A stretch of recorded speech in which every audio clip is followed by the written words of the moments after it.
हम लोग पढ़ रहे थे, नया लेसन शुरू कर लिया था हमने, और वो लेसन का नाम था अंतर्राष्ट्रीय राजनीति, नवीन प्रवृत्तियां तथा मुद्दे।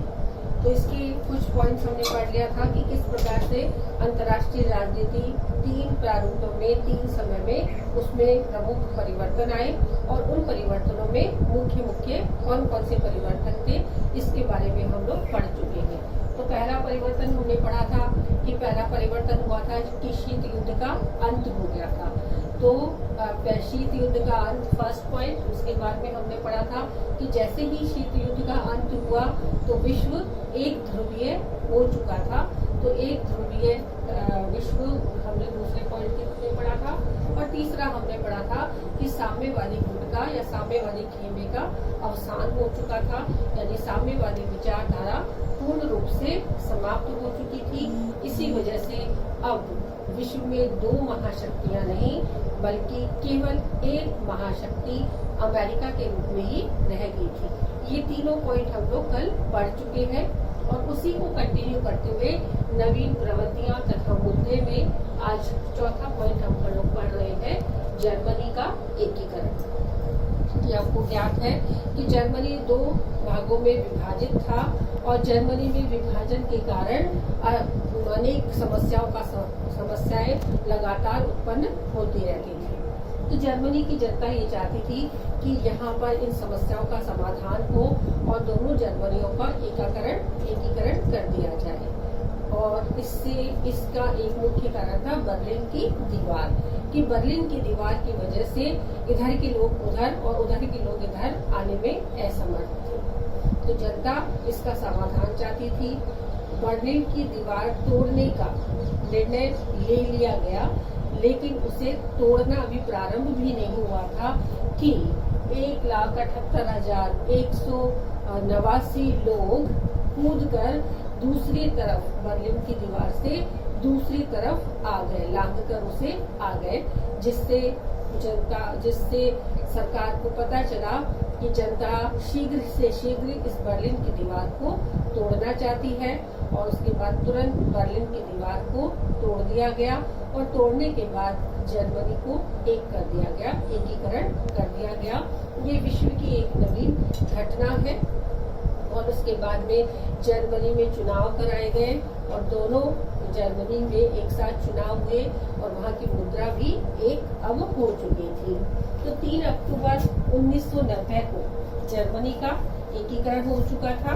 तो हम लोग डेट याद करेंगे, 3 अक्टूबर 1990 जर्मनी का एकीकरण हो चुका था, जिसमें 40 वर्ष की जो लड़ाई चल रही थी दोनों जर्मनी के बीच में, वह बिना युद्ध और संघर्ष के सुलझाई गई।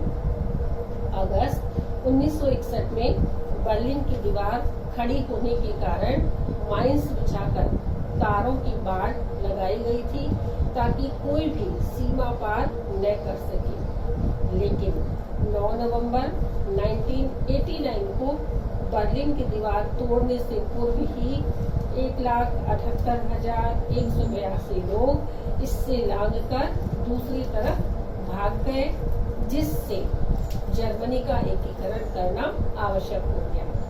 बर्लिन की दीवार तोड़ने का कार्य प्रारंभ कर दिया गया, तथा 18 मार्च 1990 को पूर्व जर्मनी में पहली बार चुनाव कराए गए, तथा पहली बार ही दोनों जर्मनी के एकीकरण के पश्चात दोनों की मुद्रा भी एक कर दी गई। अगला पॉइंट है गुट निरपेक्ष आंदोलन की प्रासंगिकता। तो हम लोग पढ़ चुके हैं पूरा गुट निरपेक्षता का लेसन, कि गुट निरपेक्षता क्या होती है और किस प्रकार से इस आंदोलन की प्रासंगिकता अब क्या रह गई है। तो हम लोग पढ़ चुके हैं गुट निरपेक्षता, जिसका सीधा साधा अर्थ था गुटों से अलग रहने की नीति, जिसके कर्णधार थे नेहरू, नासिर और टीटो। नेहरू पंडित जवाहरलाल नेहरू की इसमें अहम भूमिका रही थी, हम लोग उसको पढ़ चुके हैं। तो गुटों से अलग रहने की नीति को गुट निरपेक्षता के नाम से जाना जाता है, और इसको एक आंदोलन के रूप में चलाया गया। और नवोदित स्वतंत्र राष्ट्रों को जो ध्रुवीय उस समय हमारा विश्व बटा हुआ था, पूंजीपति अमेरिका और साम्यवादी सोवियत संघ के रूप में उन दोनों गुटों से दूर रहकर तीसरा गुट नहीं बनाना, बल्कि दोनों से ही मित्रता कायम रखना ही गुट निरपेक्षता कहलाता है। पहले दोनों ही गुटों को ये समझाना बड़ा मुश्किल था कि गुट निरपेक्षता क्या है, लेकिन धीरे धीरे दोनों गुटों को ये बात समझ में आने लगी कि ये गुट निरपेक्षता तीसरा गुट नहीं है, बल्कि एक मैत्री का गुट है, जो अब इस राजनीति से दूर रहकर मित्रता को अपनाना चाह रहा है। तो गुट निरपेक्षता आंदोलन की प्रासंगिकता हम लोग देख चुके हैं कि लगातार उसकी बढ़ती हुई संख्या ही उसकी प्रासंगिकता का प्रमाण है। लेकिन नवीन प्रगतियों में हम देखते हैं कि धीरे धीरे इसका प्रभाव अब कम हो चुका है। अब उन राष्ट्रों में उतना दमखम नहीं रहा जितना पहले था। तो इसके क्या कारण रहे और क्यों गुट निरपेक्ष आंदोलन की प्रासंगिकता अब एक संदेह के घेरे में आ चुकी है, उसे हम पढ़ेंगे। अंतर्राष्ट्रीय राजनीति की व्यवस्था में गुट निरपेक्ष आंदोलन की प्रासंगिकता का प्रश्न प्रमुख विचारणीय मुद्दा बन गया है। शीत युद्ध का अंत, द्विध्रुवीय विश्व के तदुपरांत एक ध्रुवीय विश्व का निर्माण, सोवियत संघ का पतन, ऐसे कई सारे प्रश्न हैं जो सहजता से स्वीकार करने योग्य नहीं है, और उसी सहजता से स्वीकार करने योग्य प्रश्नों में ही गुट निरपेक्षता भी आती है। वर्तमान में यद्यपि गुट निरपेक्ष राष्ट्रों की संख्या 120 हो चुकी है, किंतु ये सभी राष्ट्र बेबस और लाचार हैं, क्योंकि इनमें अब वह पहले वाला दमखम नहीं रहा। इनकी आर्थिक तंगी, भ्रष्टाचार, बढ़ती गरीबी और जन असंतोष और जन आकांक्षाओं के कारण ये सभी गुट निरपेक्ष राष्ट्र आज राजनीतिक अस्थिरता से पीड़ित है। इसलिए यह आंदोलन आज मृत प्राय हो चुका है।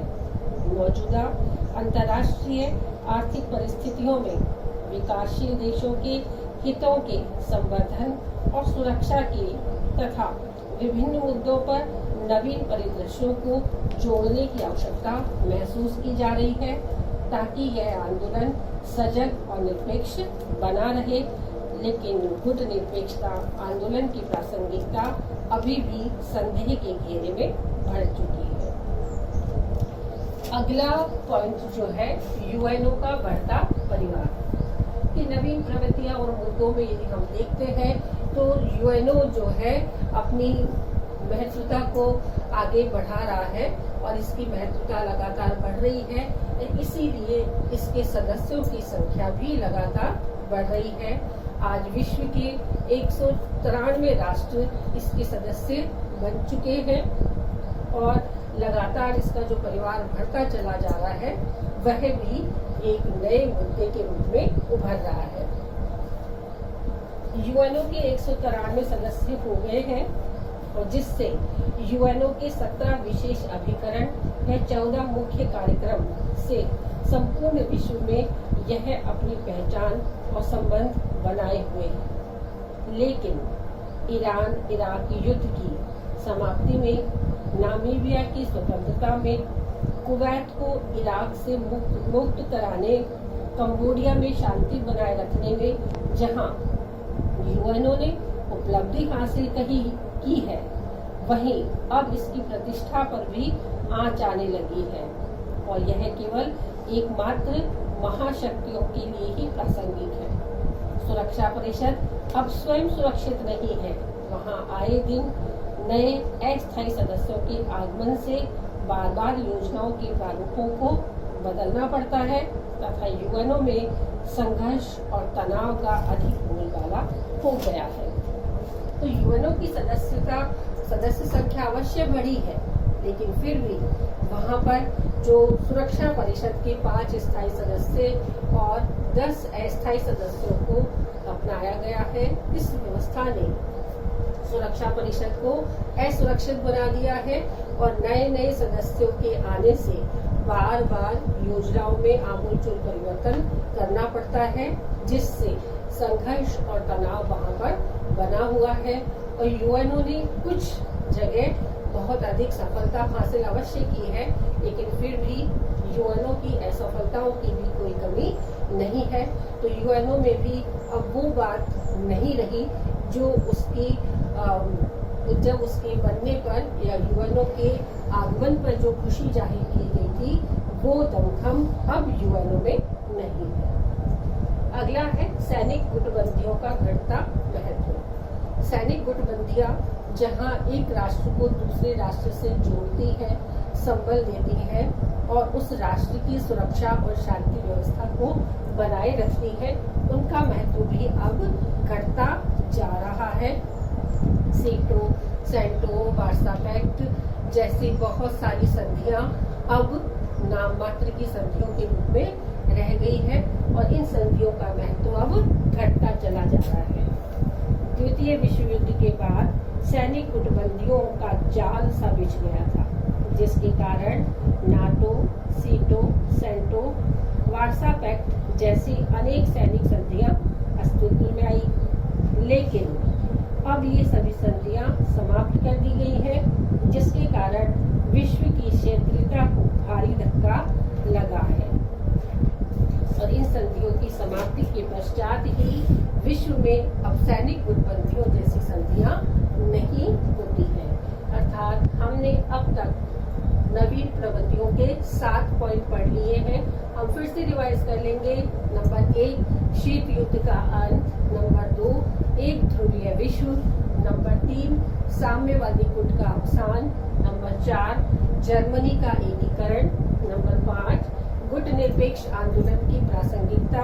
नंबर 6, यूएनओ का बढ़ता परिवार। और नंबर 7, गुटबंदियों का घटता महत्व। तो इन 7 के माध्यम से हम इस लेसन को आगे और बढ़ाएंगे।